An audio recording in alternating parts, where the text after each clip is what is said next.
Hey everyone, how's it going? Via Van Helsing here, and I'm here with a speed paint of a piece of fan art, which I just completed on the line work. So most of the time you're probably going to be hearing bouncy music rather than just my voice turning on, but I did want to go over a few things.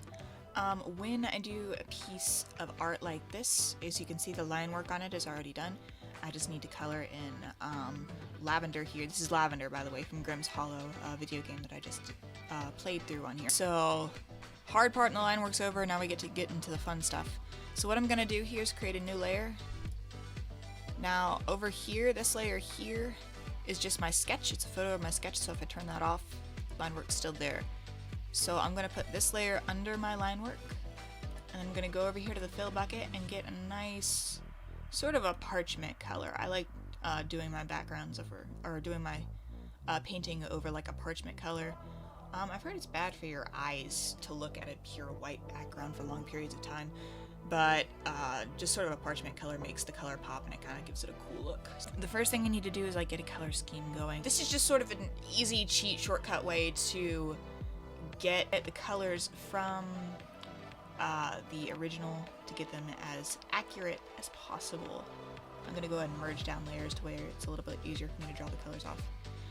Anyway, you get the colors as accurately as possible, and also it's just easy because you can just go right over here, pick the color out from the photo, and you have it right there. Okay, so the line work's on this layer here, and then our background is on this layer here. We do that because we don't want the color to intersect or cut off the line work that I've already done here. So as you can see, the color is going underneath the lines. And that is a nice color, I think. For some reason I feel like my opacity's off though. Maybe it's just the hardness of the brush. Just a second. Alright, so there are several different ways that you can go about painting. One of the most common that I've seen anyway is just taking your brush and going over the edges of the line work like this, and you basically create sort of a color by numbers region over here. Also, I have dynamics on my brush. It's called size pressure. When I push down harder, I'm using a Huion tablet. When I push down harder on my pen, it'll get bigger, and when I don't push down, hold on. Yeah. When I push down harder, it'll get bigger, and when I don't push down as hard, it'll get smaller. So it helps me get into some of the crevices here as we go. And as you can see, I just basically outlined a region, and what I'm going to do is go back here to the fill bucket and just fill it in. And it doesn't take too much time. You see, I got the same color over here as I do here. And yeah, that's pretty much as far as flatting goes. And flatting is just sort of a fancy word for getting the color in the spaces that it needs to be before you actually do anything with it, like shading or blending. As far as flatting goes, it's as easy as that. So I'm just gonna keep going here.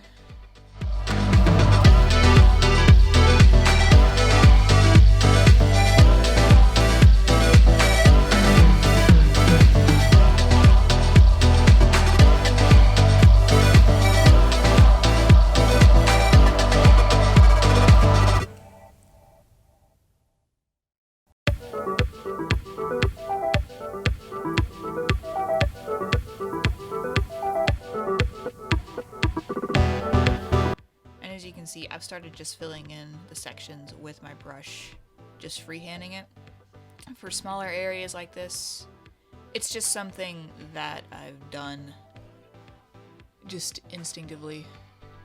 I'm not sure why I get into that habit, but for smaller areas, it's just kind of, you go over it, it's satisfying, I guess, maybe.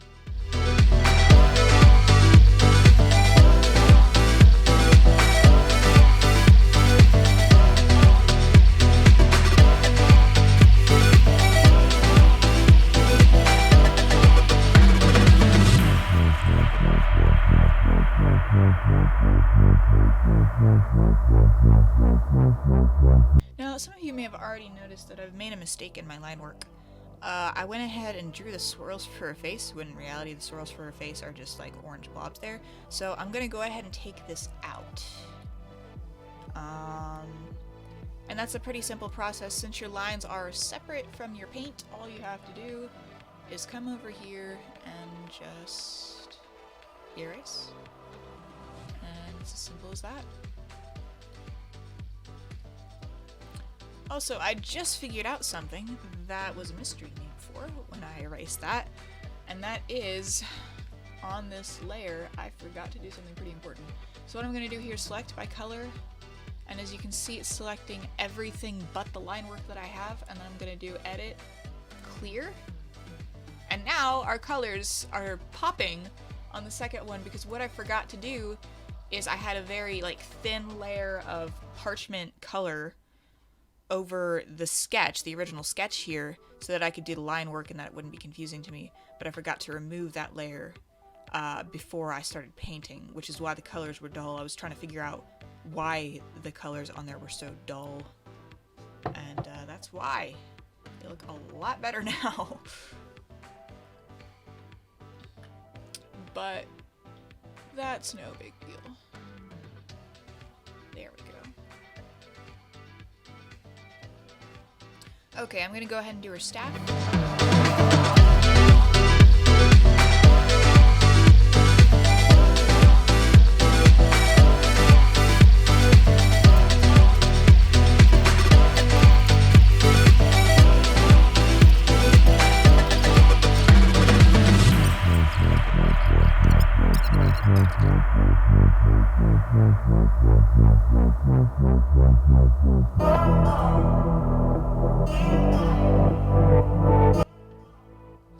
Okay, so that's a completely flatted out version of our character, of Timmy, and of her equipment. Now let's see. The little swirls on her and Timmy's cheeks I'm not going to add just now, because we still have some shading to go.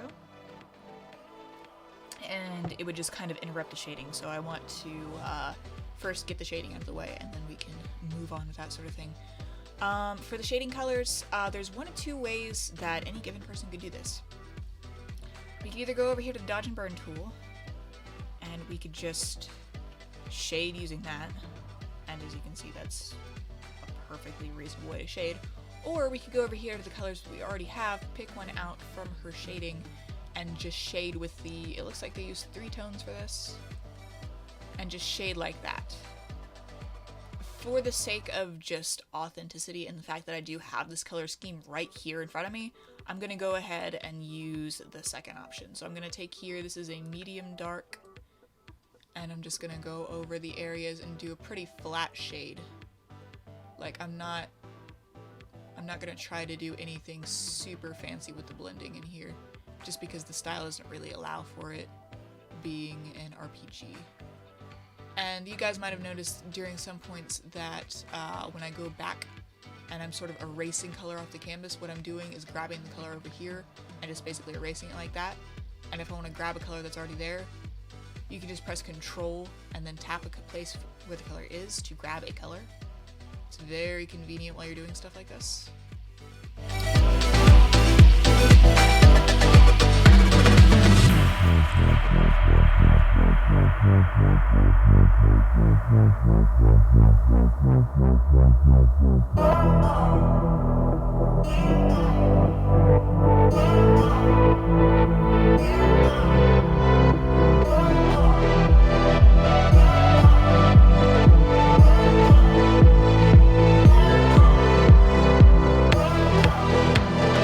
Okay, so that should be it for her skin tones. Let's go ahead and do her eye. I'm grabbing a color here, and it's a very dark purple. Probably also gonna break the blending rules for this as well, just because I do want some depth to her eyes, but for now, I'm just gonna put that there, and then I'm probably going to do pure black at the center, which I will blend later to just give it some depth. I'm doing all of my blending at a later date, and there's actually a reason why for that. Okay, so for her hair we have this nice purple color for the shading. This is delving a little bit into line work. I just saved this for the end because I knew that I wanted to do a certain thing with the hair by adding this color to it rather than just pure black. Because it does make a difference what color your lines are. I added black just to give it a cartoony vibe, as well as the fact that Grimm's Hollow is kind of a game that's set in darkness, so black definitely wouldn't like contrast with the theme. But your lines do give, they give your artwork a certain mood. So if you have just pure black, it's going to look more cartoony. If you choose like a lighter brown, it can sometimes look a little bit more realistic or stylized. And if you choose a color like maybe green or blue, or like a color that doesn't really jive with the skin tone, or is it just a neutral color like black, then you can have sort of a unique look to it, like a almost like an alien look, or a look that's like glowing in some sort of a color. And that can also be really useful to have. I'm gonna add a few shorter lines near the part line here.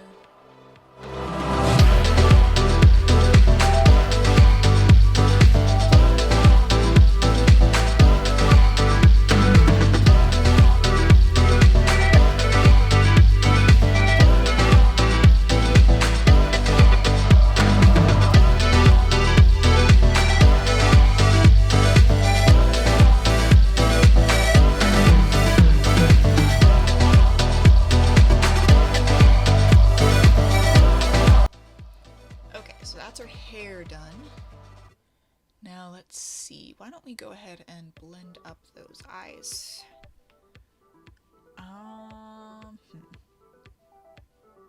Okay. I haven't thought too much about how I'm going to do this. Close up, you can immediately see that there is a black dot in the middle. It almost looks like a pupil. It almost looks kind of comical. Oh, hold on. But from far away, it's just going to look like a big black void, which is kind of what I don't want. So what I'm going to do is take the dodge and burn tool, and I'm going to go over the very rims of her eyes.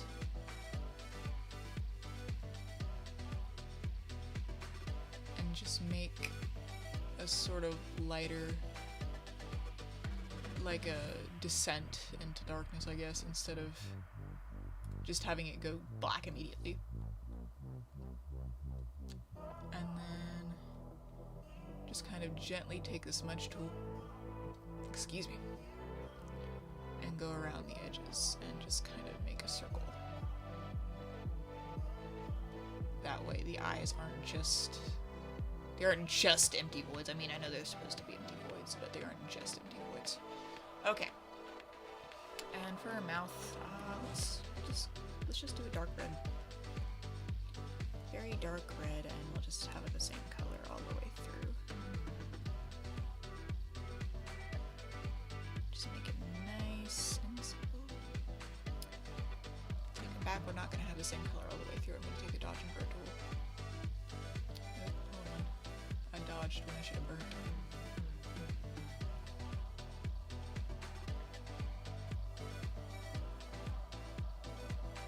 And it might seem kind of picky that I'm doing that, but honestly, the more little fine details that you put into a piece of art like this, the more it's going to pop and be impressive.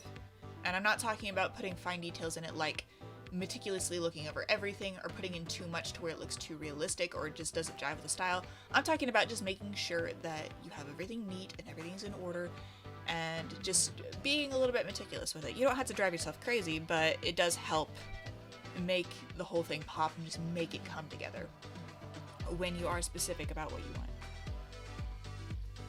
Before you do anything else, because I do want to do a little bit of blending on here, I'm going to select by color. I'm going to select the parchment color in the background, and we're going to cut it away. And so you can see we just have lavender here. And what I'm going to do is add a new layer, select all, And it is important that you select all, or else it'll just put like a big silhouette of lavender around it, which is not good. And then, is that lavender skin tone? I don't think it is. Parchment is a little bit like skin tone. Let's make a little bit of a different one. That is almost her skin tone. We just had the background being purple. Dark purple, blue, yellow anyway. Let's make it a little bit of yellow. Sure, why not? There we go. Bright and cheerful, the exact opposite of this game. Okay, so the reason why I did that is because when you start blending, there is a possibility that you're going to have to blend on the edges. And if you blend on the edges, and you have color on the background on the same layer that you're blending on, it's going to blend that color into it. So when you go to select by color and then delete that color, the color that got blended isn't going to be the same color as the rest of the background. I don't know if I'm explaining this properly, but what's going to happen is that you're basically going to have a smeared outline of the background color around your character, and it stinks a lot. I've done it too many times. So we're just going to avoid that and just cut our character out before we actually start our blending process. Now, and we're also going to go back to the right layer, and I'm just going to blend this.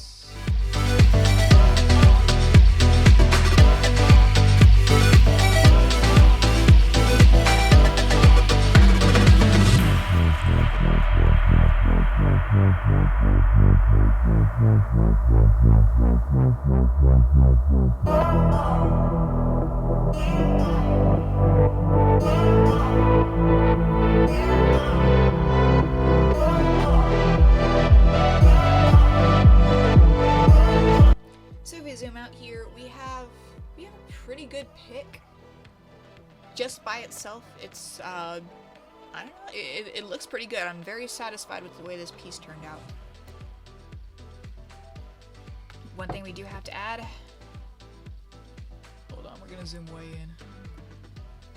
Microscopic, where we can look at every single little pixel in this picture, and we're gonna take out that.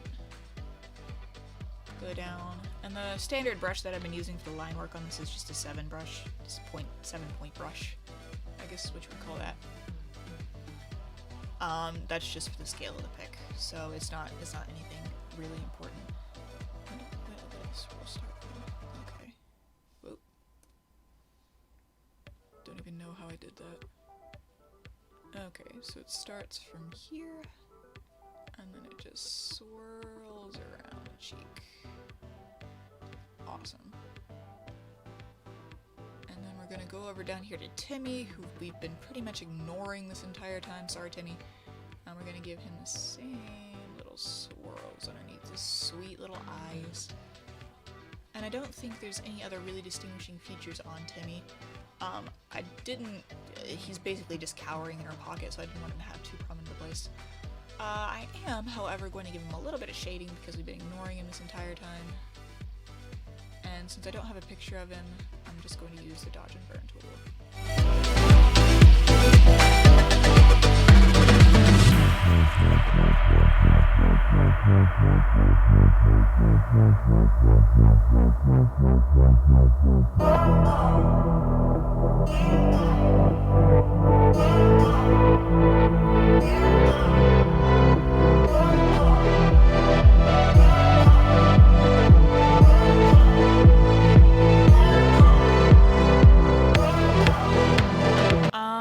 Okay, so now we're working on the background.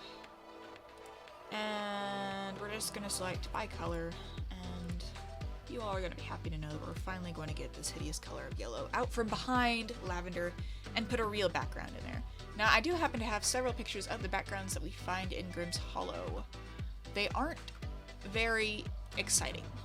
As you can see, this is basically a sort of a cave-like merge of purple. So I'm just gonna use this photo as a reference. First of all, I'm gonna go ahead and take out this picture. You served me well, picture, but shout out. Here we go, Vinchat. Okay. Okay. There we go. There we go. Okay. So that's kind of what I was looking to do. I would have liked it to be more like centered around the character, and I could do that if I wanted to, but I think this is going to look good.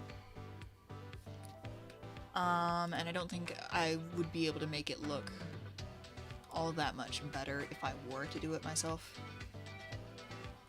So what we're going to do now is we're going to take this photo. Let's see. Let me go ahead and just import it into the file. I know I just did this, but and we're also going to merge this one down. Merge down. Thank you. Okay. So we're going to take the colors we see here and basically just make a nice little background for this. It's not going to be anything super complicated. The first thing I want to do is get some stalactites. Some nice stalactite. Why? Sorry, why? Oh, the selection. Make sure you press select all before you start yelling at your paintbrush for not doing something that you want it to do.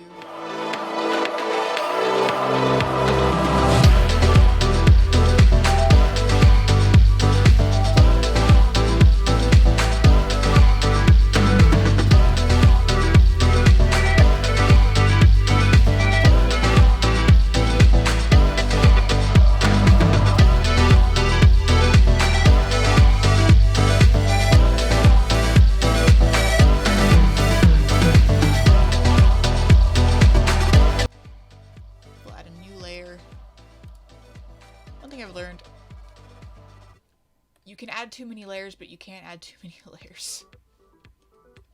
Hello. What on earth? Oh, not in the right layer now. See, that's why you can't add too many layers. Why you can't add too many layers is because a lot of the time, it's just a lot more convenient to be able to draw underneath something. Like I had that problem earlier where I was just like not drawing underneath something, and I ended up drawing over the work that I had already made. I need something else to this background. I'm just not sure what it is. Okay, I thought of an idea. There's a scene in the game where you're at this waterfall cabin, and there are these blue fireflies flickering around. So what I'm gonna do is I'm gonna put some blue fireflies, and not only is it gonna look pretty, it's gonna give us a little bit of depth.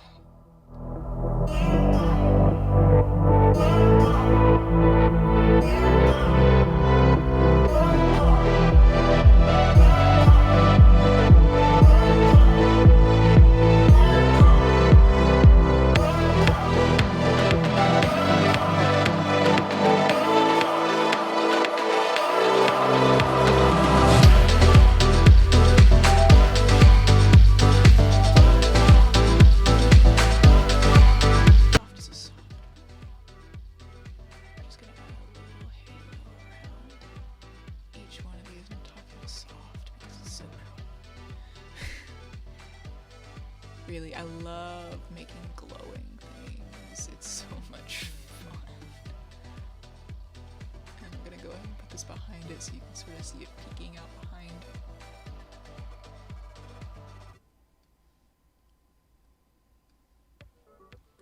As it is, I'm not gonna take the time to do all of that, but I will take the time to do it a little bit on the stalactites. Just to give it a little bit more finesse because I'm insane today, apparently. Let me see what I can do.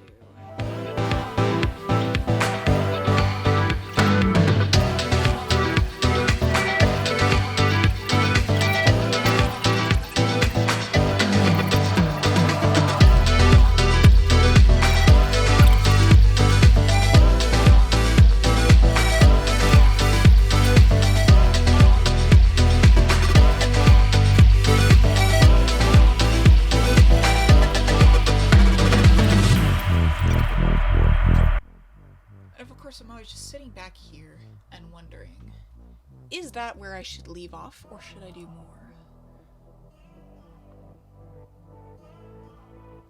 But I think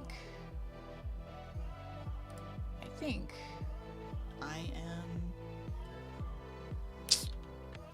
perfectly satisfied with what this character looks like right now. Right now. Okay. The light could stand to be a little bit better. I'm not gonna spend too much time on it. I like the way this character looks, so I'm just gonna go ahead and export it like this. If you enjoyed that, thanks. I'm so glad that you stuck around to look at it. Please subscribe to my channel. I've been doing a few things like this, and I also do video game Let's Plays and stuff like that. So I love to have you. And I will also see all of you guys later. Bye.